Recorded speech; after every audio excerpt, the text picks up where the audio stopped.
Today I've got a review of my Bugatti Type 59. This is from 1934. This is Burago model 118 scale, and as you see it's in yellow color. I like this color more because it comes in blue or red, I think. This car was inspired by Bugatti models from 1930s. This car was the replacement of 1930s Type 54, and this has updated engine, 8-cylinder engine and 4-speed gearbox. The weight distribution, the most amount of weight comes in front, and in the back is just light for handling purposes, and the model is really pointy in the back, and this is probably for handling purposes, and has fuel tanks in the back.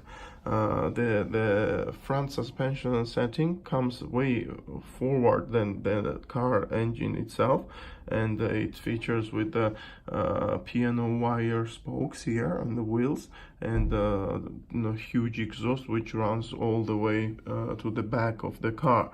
And the engine itself, as I said, is 8-cylinder engine, which is located in the front of the car. This is quite nice detailed one. We can see the parts inside, but the thing I don't like is it's not painted properly all the way in the frame, and it looks like it's not done really good way, like the quality is not that nice. This is the strap which covers up the engine compartment. In the back, as I said, it's pointy. It's typical race focused car, and it's right-hand drive. In front it features this famous horseshoe grille with the sticker, and Burago made it probably the same numbers on that. I don't know how it's on blue ones. And Bugatti logo in there. So another car which is really famous from the same era, and also Grand Prix winner, is this.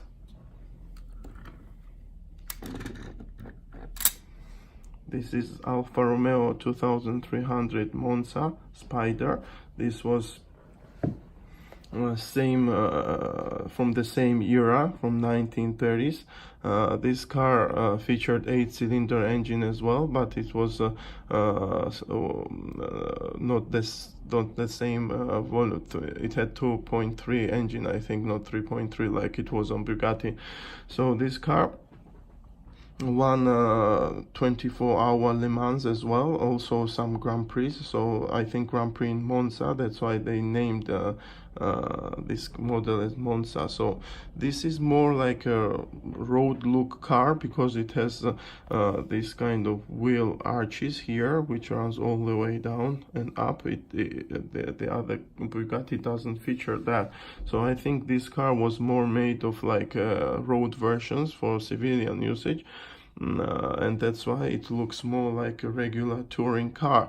This is two-seater as well. Unfortunately, this windshield is missing. On the front it has this Alfa Romeo grille, lights and front suspension settings. On the grille it's visible here Alfa Romeo, which is engraved. It's a nice touch, but they could do better quality because it's really hard to distinguish what's written in there. The engine bay here is locked with these plastic locks, can expose nicely. This was 2.3 liter V8 engine, that's why the model is 2300 reference. Unfortunately, the door doesn't open, which is not usual for 118 scale models. But apparently it was a coupe version, and they decided to go just not to open it.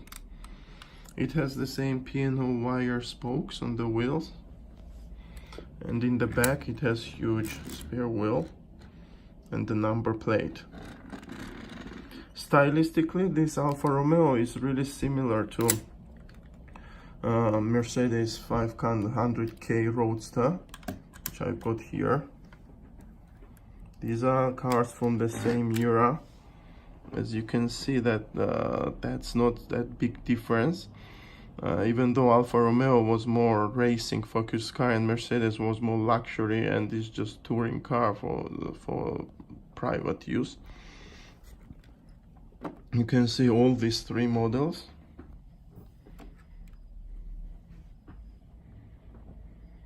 These cars are representing 1930s era, and as you can see that the design of the limit of engineering was at the time this.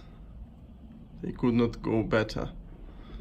Nowadays cars are completely different. But these cars made history. All of them cost more than millions on the auctions today if you decide to purchase.